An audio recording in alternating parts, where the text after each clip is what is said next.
Howdy folks, Jambareeqi here. This is it. It's the big one. I'm at long last going to be reviewing the 5th and final season of Teen Titans. Let's do this!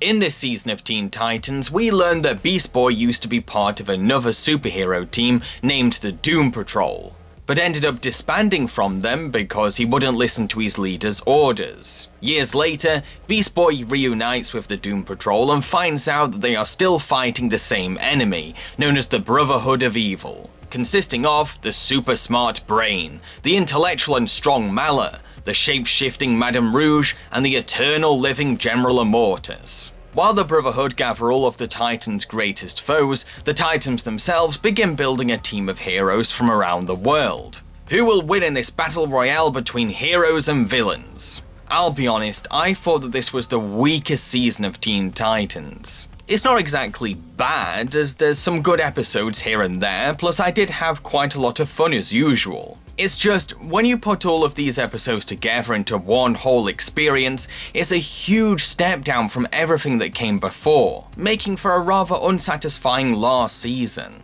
This season encompasses all my problems with season 3, but turned all the way up to 50.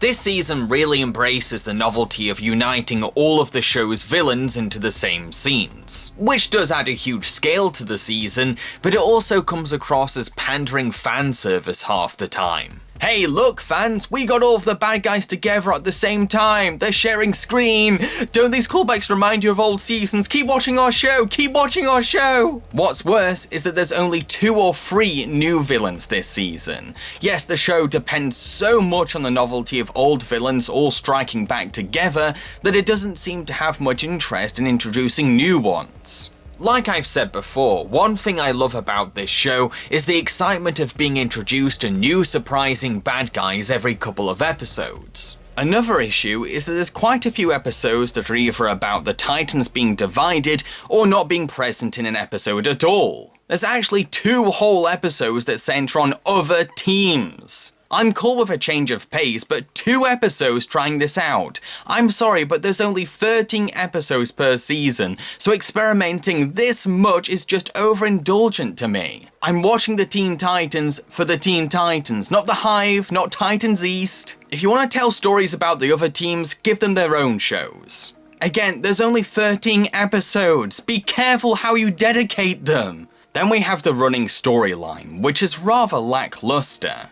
The Brotherhood of Evil was so underwhelming to me, even more so than Brother Blood. We barely get to know this supervillain team, with most of them simply serving as the Brain's minions. Sure, Madame Rouge kicks ass, plus uses her shape-shifting and vocal manipulation powers to impressive advantages, but everyone else? Well, Mallow is just a heavy-set brutish henchman, the General appears at random to point his arm in the direction of the heroes, and the Brain, the head honcho in all of this? Talk about a dull main antagonist. He mainly rambles his strategies in a grating Microsoft Sam-style voice. It is too late for the Titans to save their friends. It is all just as you planned. All of our pieces are in place.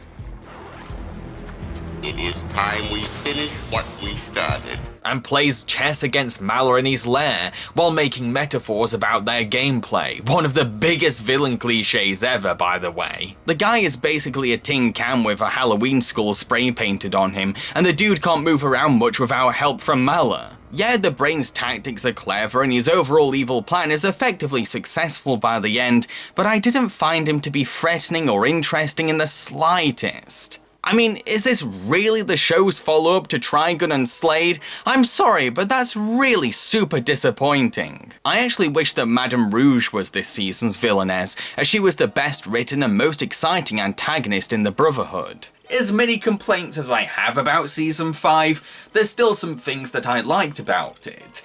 As I said, I did have a lot of fun with a couple of episodes. For example, there's an episode where the Titans must race against all of the villains in a bid to retrieve a secret briefcase stolen from Robin. It's a highly enjoyable episode because we get to see the bad guys in unique vehicles that fit their personalities and witness the Titans taking part in wacky racist style antics. To thank his friends for helping him get his property back, Robin rewards them by showing the Titans the contents of his briefcase, demonstrating his ability to now open up more to his mates. In another episode, Raven ends up babysitting a trio of superpowered children. It's an episode that makes for comedy gold because we get to see the stoic Raven trying to deal with loud, whiny kids. But Raven actually grows attached to these children, which shows a usually hidden softer side to her. Not to mention, these kids can be surprisingly badass with their powers, and they actually have an adorable giant teddy bear to protect them. Of course, these are just a few examples. There's other episodes from the season that have interesting premises too. Much like previous seasons, this season gets to focus on one particular Titan, and this time it was Beast Boy's turn. I was pretty excited about this, as BB is my favourite Titan. I even drew my own Beast Boy fan art. While I was a tad let down that the season wasn't that focused on Beast Boy, mainly saving his arc for the beginning and the end of the season, I still liked learning more about him. It's interesting to know that he used to be part of another superhero team, and even though he's moved on to a group that suits him more, you can tell that he still respects the Doom Patrol. Because they technically raised him, they're like family to him. I mean, he talks to the Doom Patrol's leader, Mento, like he's a dad to him, which is movingly endearing. I got everyone out safe? But you let the brain get away. How could you be so foolish? Mento. He saved our lives. Doesn't that mean anything to you? No, he's only delayed our destruction. You keep looking for him just like you always did, sir. But Beast Boy wasn't the only Titan to get some backstory. Guess what? This season actually has an origin episode.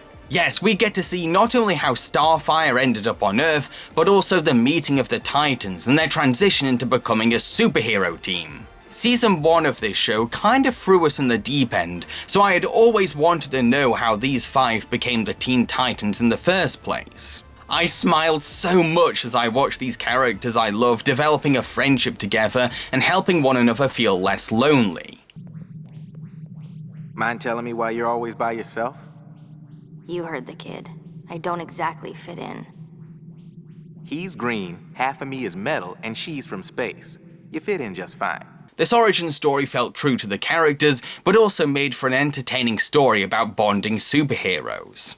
I thank you all for your bravery and help, and I wish to ask permission to remain here, where the people are most strange, but also most kind. You don't need our permission.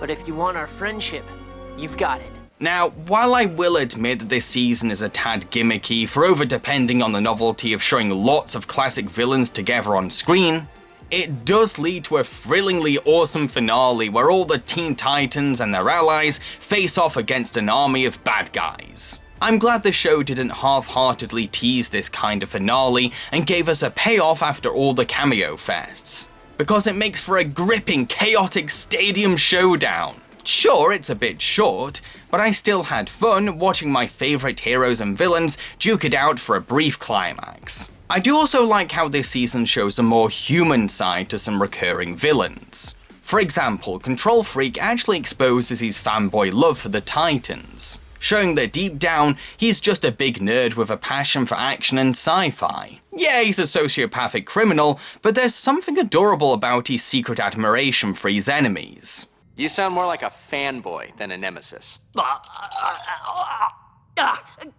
A great villain always studies his adversaries, okay? Then we have Jinx, a Hive member who leads a team of villains called Hive 5. But her group is made up of incompetent fools who don't take their crime lives very seriously. Jinx actually wants to join the Brotherhood of Evil and even looks up to Madame Rouge as an idol. However, after Hive 5 captures a superhero called Kid Flash, her feelings start changing. Kid Flash, who I found to be wittily charming by the way, actually helps Jinx find a sense of self-respect. He doesn't preach her into conversion, he just talks to her and tries to reach out to her, genuinely convinced that she's meant for greater things than leading these bums.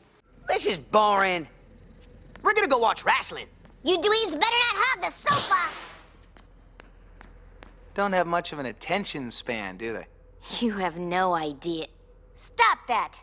Who do you work with? I work alone these days. You get a nice place. Very secret lair. Quit changing the subject. Does it bother you that all those guys never listen to you? Why are you so interested in me? There's something about you that's different.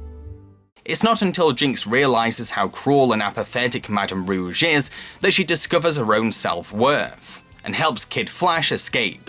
To cement this transition from villain to heroine, Jinx faithfully turns up to join the good side during the finale. I'm glad the writers gave Jinx a chance to develop in this direction, because she was always one of the more rounded Hive students, and a character who had potential to soften up. Now, before I end this review, I think it's important that I discuss the elephant in the room, the controversial ending to this season. In this episode, the Titans return home and see that their city has changed drastically. Not only that, a monster who transforms his surface into anything he touches is prowling the streets.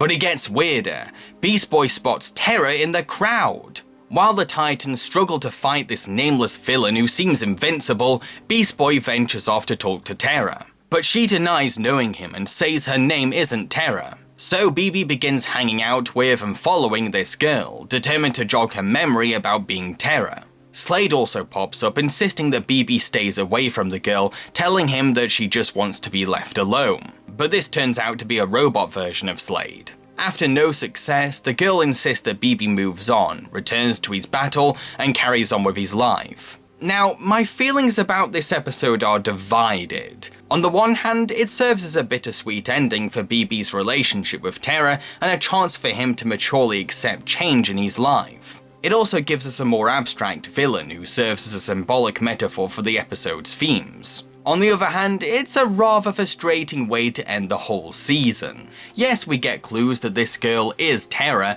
and she's repressing her memories so she can live a normal life, but how did she get resurrected, and where is she living now? Plus, why does Slade suddenly care about BB bothering this girl? Terra betrayed Slade before and has now repressed her powers, so why would he see any value in using her for his next devious plan? Really, he's just spontaneously there to lecture Beast Boy about his treatment towards Terra. Doesn't he have better things to do than play school counselor to Beast Boy? This is a guy who's always busy, passionately plotting his next evil plan and only cares about himself. I doubt this self-serving criminal mastermind would skip his tight schedule to send a robot version of himself in order to scold a teenager for not getting over his eggs.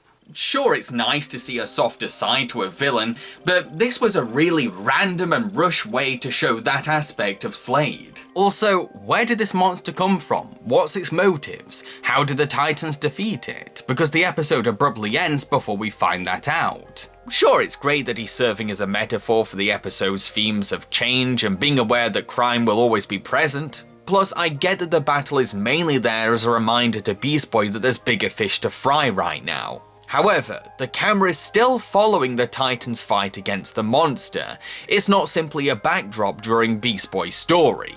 We are meant to somewhat care about how our heroes will defeat it. If the showrunners wanted to downplay its importance, they shouldn't have kept cutting away to it, reminding us to keep track of how their fight is going. While I can appreciate that the episode's main intention is to conclude BB's arc into becoming a mature adult and facing the changes in his life, I don't think that preaching a lesson to a character should come before good storytelling. Especially when you're wrapping up a whole season and carrying on a plot line from another season. Some people may not care about the answers to these questions because they just want closure for BB and Terra, which is fine, but there's still running plot lines being ignored here, and it's understandable for some fans to get annoyed that details are missing. To make things even more bothersome, this episode was released a few months after it was announced that there wouldn't be a season 6. So this last episode was an intentionally abrupt and inconclusive finish to season 5. I'm all for ambiguous endings, but this was just frustratingly vague. Again, it's a very mature and heartbreaking way to wrap up BB and Terra's relationship. But it comes at the cost of ignoring all these other loose ends, ones that this particular episode ended up creating. Sure, fans can come up with their own theories about the answers to these questions, but I don't believe that it should be the audience's responsibility to do the writers' jobs. To conclude, while I found Season 5 to be very disappointing and had mixed feelings about its ending, I still think it retains many charms and perks from previous seasons. It's not an awful season, as there are some entertaining moments, exciting new origin stories, and some creative ideas. But I can't deny that it's the weakest season out of the 5. So, those are my thoughts on Season 5 of Teen Titans. Wow! I managed to review 5 seasons of a TV show on this channel. That's the most seasons I've ever reviewed in my entire YouTube career.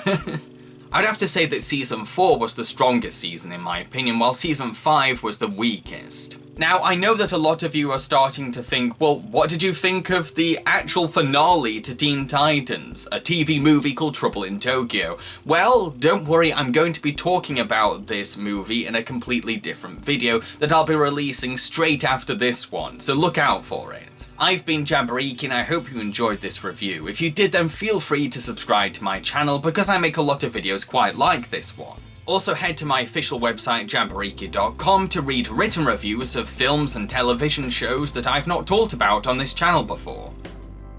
Cheerio, folks.